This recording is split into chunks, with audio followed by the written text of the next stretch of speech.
नमस्कार दोस्तों, मैं रश्मि पूजा पाठ रश्मि के साथ चैनल में आप सबका स्वागत है। तो चैत नवरात्रि 2023 में 22 मार्च से 30 मार्च तक है। तो अब आपको अगर आपने नवरात्रि में व्रत रखा है, 9 दिनों का कलश रखा है, माता की चौकी बैठाई हुई है, और तो आप सबके मन में ये चीज़ें ज़रूर आ रही होंगी कि हमें कब पारण करना है, कब कन्या पूजन करना है, कब कलश का विसर्जन करना है, और चौकी को कब हटाना है, नारियल का क्या करना है, तो और हवन कब करना है। तो ये सारी जानकारी इस वीडियो में मैं आप सबको लेकर आई हूँ। अगर आप सबको ये वीडियो जानकारी भरा लगता है तो मेरे इस चैनल को सब्सक्राइब करिएगा। फर्स्ट टाइम चैनल पे आए, सब्सक्राइब करने के साथ वीडियो को लाइक शेयर करिएगा। और तो अब मैं आप सबको जानकारी प्रारंभ करती हूँ। सबसे पहले नवरात्रि में आपको पारण कब करना है। तो नवरात्रि में जो आप चैत नवरात्रि का व्रत रख रहे हो, तो पारण का सही समय 9वीं तिथि समाप्त होने के बाद और 10वीं तिथि शुरुआत में माना जाता है। ऐसा माना जाता है कि दोपहर को 2:20 के बाद आप कभी भी पारण कर सकते हो, 9वीं तिथि समाप्त होने के बाद और 10वीं तिथि शुरुआत में, जिससे आपका 9 दिनों का व्रत पूर्ण माना जाएगा। अगर आप 9 दिनों का व्रत रखते हो तो कलश विसर्जन भी 10वीं तिथि में ही करना चाहिए। कई जगहों पर माना जाता है, कई लोग ऐसा भी करते हैं कि अगर आप कन्या पूजन अष्टमी के दिन करते हो तो आप कन्या का पूजन करने के बाद आप व्रत का पारण कर सकते हो। लेकिन अगर आप यही कन्या पूजन 10वीं तिथि को करते हो तो आपको कन्या पूजन के बाद ही व्रत का पारण करना है। चाहे आप अष्टमी तिथि को व्रत करो, कन्या पूजन करो, या फिर आप 9वीं तिथि को कन्या पूजन करो। मतलब आपका जब तक कन्या पूजन नहीं होता तो आपका व्रत पूर्ण नहीं माना जाता।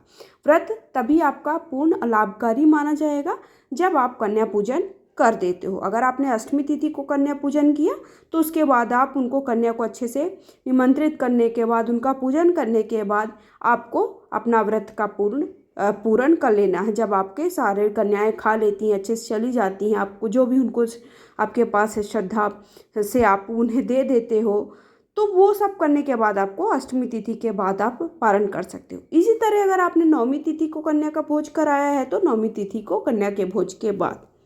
तो सही क्या है कि कन्या पूजन के बाद ही आपको व्रत का पारण करना है। लेकिन कलश विसर्जन का सही समय क्या होता है, 10वीं तिथि ही मानी जाती है। भले आपने व्रत आपने पूर्ण कर लिया है। अब आपको बताती हूँ कि माता की चौकी और कलश के चावल और नारियल कब हटाना है और उनका क्या करना है।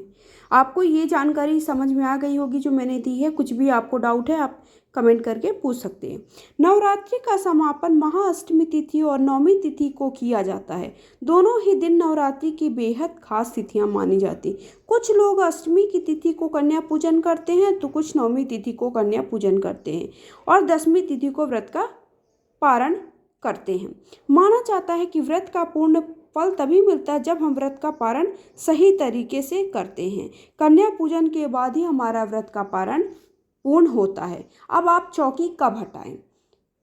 तो नवरात्रि के प्रथम दिन स्थापित की गई चौकी को 10वीं तिथि के दिन ही हटाना शुभ माना जाता है। 10वीं तिथि के दिन ही दुर्गा विसर्जन किया जाता है। नवरात्रि 9 दिनों की आराधना का पर्व है, इसलिए इन्हें 9 दिनों तक ही स्थापित किया जाना चाहिए। 10वें दिन ही विसर्जन किया जाना चाहिए। 10वें दिन चौकी हटाने से आपका पूर्ण माता का विधिवत पूजन करना है, उनसे सुहाग लेना है, उसके बाद ही चौकी को विसर्जित करना है। फिर अब आपको चावल का क्या करना है। जो आप कलश बनाते हो तो उसके नीचे रखते हो, और आप अष्टदल कमल बनाते हो, नवग्रह बनाते हैं कई लोग षोडश मातृका बनाते हैं, तो उनका आपको क्या करना है। तो कलश के जो नीचे रखे चावल को माँ दुर्गा की मूर्ति के विसर्जन के साथ ही आपको विसर्जित कर देना है। कभी कभी क्या होता है आप नहीं विसर्जित कर पाते, तो आप क्या करोगे। तो अगर आप विसर्जन नहीं कर पाते हो तो देवी वृक्ष जैसे पीपल है, आंवला का है, तो इनके नीचे आपको उस चावल को काट देना है, मतलब उसके अंदर रख देना है, या फिर आप पक्षियों को भी खाने के लिए दे सकते हो अगर आप विसर्जित नहीं कर पाते हो। अब आपकी बात आती है कि नारियल का आपको क्या करना है। आपको सारी बातें समझ में आ रही है ना। तो अब आपको नारियल का क्या करना है, जो नारियल है कलश के ऊपर रखा जाता है जिससे आप कलश बनाते हो, तो उसे क्या करना है, कभी भी फोड़कर नहीं खाया जाता है। उसे दुर्गा माँ की मूर्ति के साथ ही आपको विसर्जित कर देना है, क्योंकि जब हम देवी का पूजन करते हैं तो माँ उसी नारियल में आन करती हैं, इसलिए खाया नहीं चाहिए। और अगर आपको प्रसाद के लिए एक अलग से नारियल चढ़ाना है, जो कि आपको उसको प्रसाद के रूप में वितरित करना है और खा लेना है। जो सुहाग की सामग्री चढ़ाई है उसे आपको सुहाग आप खुद भी ले सकते हो या फिर आप ब्राह्मण को पूरा। और आप पूजन करने के बाद, जैसे आपने कन्या का पूजन किया, अब व्रत का पारण करने से पहले आपको हवन करना है। हवन करने के बाद आपको किसी भी ब्राह्मण को दान देने के लिए दक्षिणा जरूर निकालनी है, उसके बाद ही आपको खुद कुछ भी खाना है, मतलब आपको व्रत का पारण करना है। तो दक्षिणा स्वरूप में आप साड़ी है, आपकी जो जो चीज़ें हो सकती हैं, चावल गेहूँ, ये पूरा सीधा जिसे हमारे यहाँ सीधा कहते हैं, तो वो सीधा ज़रूर निकालना है, उसके बाद ही आपको व्रत का पारण करना है। और उसके साथ साथ जो आप कन्या पूजन कराओगे ना, तो कन्या पूजन के पहले आप थोड़ा सा सारा जो भी आपने खाने का सामान बनाया है ना, वो सारे जो भोग है वो थोड़ा सा आपको निकाल देना है, तो वो आपको गाय को ज़रूर खिलाना है। ये सारी चीज़ें ध्यान रखना है, उसके बाद ही आपको क्या करना है, व्रत का पारण करना है। तो आपका जो कलश का विसर्जन है ना, बिना कन्या पूजन के नहीं करना है आपको। जब आप कन्या पूजन, अगर आप महाअष्टमी के दिन कन्या पूजन कर देते हो तो आप महाअष्टमी के दिन कलश का विसर्जन कर सकते हो। ये सब क्या होता है, आपके यहाँ कैसे नियम चल रहे हैं, आप कैसे पहले से करते चले आ रहे हो, उस पर भी डिपेंड करता है। वैसे कलश का विसर्जन आपको दशमी तिथि को ही करना चाहिए। तो अब कलश विसर्जन का मैं शुभ मुहूर्त बता दूंगी, किस मुहूर्त में आपको कलश का विसर्जन करना है।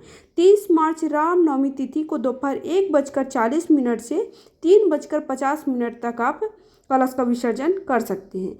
और आप कन्या पूजन कब करना है, अब महाअष्टमी के दिन 28 मार्च को 11:36 से लेकर 29 मार्च को अब 12:13 तक आप कन्या पूजन का बहुत ही शुभ समय है। इस समय पर आपको सारी कन्याओं को खिला देना है। कन्याएं आपको 9 जितनी मिल जाती हैं, वैसे आपको 9 देवियाँ मिलनी चाहिए। नहीं मिलती हैं तो आप 3-5 भी खिला सकते हो, नहीं है तो आप एक ही कन्या का अच्छे से पूजन करके उसे खिला सकते हो। वैसे 9 कन्याएं होनी चाहिए। तो जो 9 दिनों तक पूरा व्रत रखते हैं उन्हें व्रत का पारण 31 मार्च को करना है। अगर आप, अब हवन की बात आती कि हवन आपको कैसे करना है, तो हवन क्या होता है, वैसे विधिवत होता है। जो क्या माता की चौकी बहुत अच्छे से बैठाते हैं, पंडित को बुलाते हैं, पंडित से 9 दिनों तक पूजन करवाते हैं, तो उन्हें पंडित से ही हवन कराना चाहिए। उन्हें अच्छे से विधि सारी पता होती, हमें उतनी ज़्यादा विधि नहीं होती, ना ही हमें उतनी जानकारी होती है। हम तो अपने हिसाब से, जैसा होता है कि जैसे हम पहले से हर पूजा करते चले आ रहे हैं वैसे ही पूजा करते हैं। लेकिन अगर आप विधिवत अच्छे से आप हवन करवाते तो आप पंडित को बुलाकर हवन करवाएं। अगर आप पंडित को बुलाकर हवन नहीं करवा पाते हैं तो आपको पंडित को न बुला पाने पर आप साधारण तरीके से खुद भी हवन कर सकते हो। ऐसा नहीं है कि आप हवन नहीं कर सकते। सबसे पहले आपको हवन का अच्छे से पूजन करना है। और हवन की लकड़ी वैसे चंदन की होनी चाहिए, नहीं है तो आप आम की जो लकड़ी होती है ना उसका भी आप प्रयोग मिला सकते हो, या फिर आप गाय के उपले होते हैं उनका भी प्रयोग कर सकते हो। तो इस तरह से आपको हवन में सबसे पहले आपको 5 आहुति जो आपने भोग लगाया है पूरी हलवे का और जो चने का, उसका पहले आपको 5 आहुतियाँ देनी है। आपको अपने कुल देवी देवता को याद करना है, आपको सारे भगवानों को याद करना है, सारे देवी देवताओं को याद करना है। उनका हवन करने के बाद आपको उनका अच्छे से आपको उनके नाम ले लेकर के हवन करना है। उसके बाद ही आप सारे भगवानों को ऐसे याद करते जाना है और हवन आपको कुल देवी देवताओं को याद करके जरूर करना है।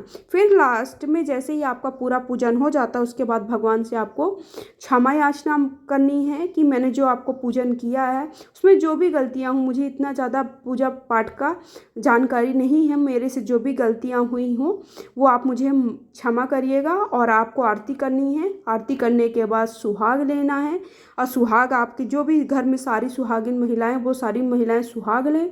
सुहाग लेने के बाद ही आपको माता की चौकी को हटाना है, उन्हें विसर्जित करना है। बाकी जो सारे सामान है जैसे फूल है, माला चढ़ी हुई है और सारी चीज़ें हैं, वो सारी चीज़ें भी आपको जब आप विसर्जित करोगे माता की चौकी को, माता की मूर्ति को, तो मूर्ति के साथ आपको उनका वो सारी चीज़ें भी आपको जल में विसर्जित कर देनी है। तो इस तरह से आपको नवरात्रि के कलश का विसर्जन करना है, हवन करना है, कन्या का पूजन करना है और व्रत का पारण करना है। जानकारी अच्छी लगी कमेंट करके जरूर बताइए। जय माता दी।